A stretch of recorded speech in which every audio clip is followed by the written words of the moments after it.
Yeah. And this is where I think the mayor's mockery of religion is so profoundly stupid, because the people who were in the church obviously take religion seriously, and the shooter obviously took religion seriously. You know, we're seeing pages coming out of the journals and out of the manifesto, and there are videos that have come out, and there's a lot of religious language there. On the magazines and on the guns, you see, "Where is your God?" You see, "Take this, all of you, and eat," which is a mockery of Christ's words at the Last Supper, where he says, "Take this, all of you, and eat of it. This is my body, which will be given up for you." Those words are recited in the holy sacrifice of the Mass. This is deeply demonic stuff. In the video that reportedly was shot by the shooter, there's a target practice, and on the head of the target is an image of Christ in the Passion with the crown of thorns on him, weeping.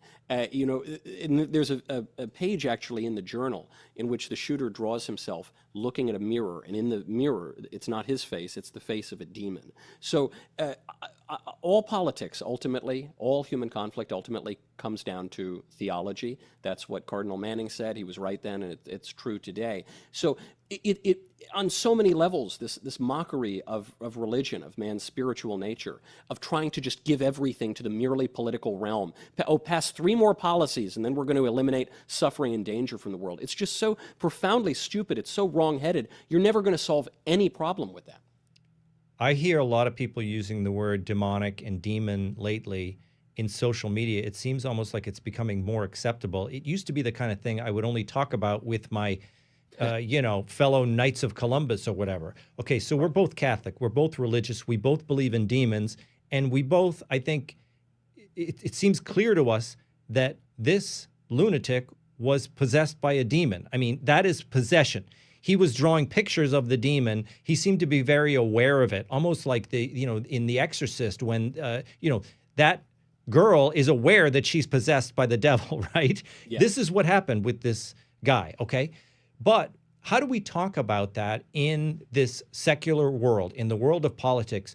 I think I watch your show, and I think you talk about these things very comfortably.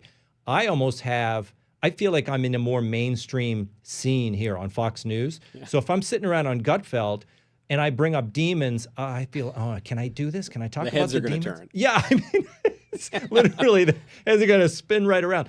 But we do have to talk about this. I feel like politicians like J.D. Vance are able to start broaching these kind of subjects. And the thing is, let's face it, we need our politicians to be able to talk about demons. And it makes a lot of people uncomfortable.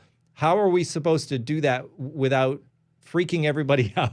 Well, there's a masterclass actually that came from the late great Antonin Scalia. Because look, I don't see demons under every rock. I'm with C.S. Lewis, who says there are 2 opposite errors you can make with demons and the devil, say. One is you pretend they don't exist. The other is you find them under every rock. In this case, especially when you look at that page of the journal where I say the shooter drew himself, he looks in the mirror, it's a demon. He has written some things on the page. The first thing he writes in the top left corner is, "Who am I?"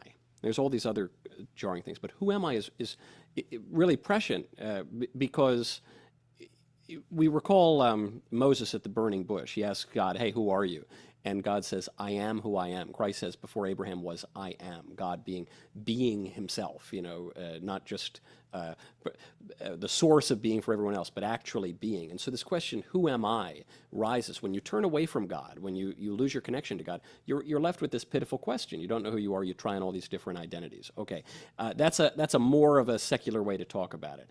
Antonin Scalia, 2013, did an interview with New York Magazine. It's one of my favorite interviews I've ever read. Some know-nothing girl is interviewing him, and she's saying, "What do you believe about good and bad and the moral law?" And he theatrically leans in and whispers. He says, "Not only do I believe in God, I even believe in the devil." And she starts kind of making fun of him. She says, "You believe in the devil, huh? Oh wow, boy, that's got to be awful scary." And they talk about why the devil doesn't show himself anymore. He says, yeah, because now he got wilier. He realizes that the best trick he has, as Baudrillard says, or Baudelaire rather says, is to convince people he doesn't exist. But at a certain point, he turns it on her. And he says, "Do you realize how out of touch you are? Do you realize that for most Americans believe in the devil? Do you realize that for most of history, most people have believed in the devil? And the killer line is, many more intelligent people than you and me have believed in the devil. That, I think, is the way to start broaching this. You know, you say, hey, listen, guys, maybe, as Hamlet points out, there's more in heaven and earth than is dreamt of in our philosophies. Maybe the smartest people who have ever lived, maybe they weren't totally crazy. Maybe Reddit tier mid-2000s Christopher Hitchens quips is not the height of philosophy and theology. And maybe we need to start thinking more deeply about what good and evil really means and whether or not they have personalities.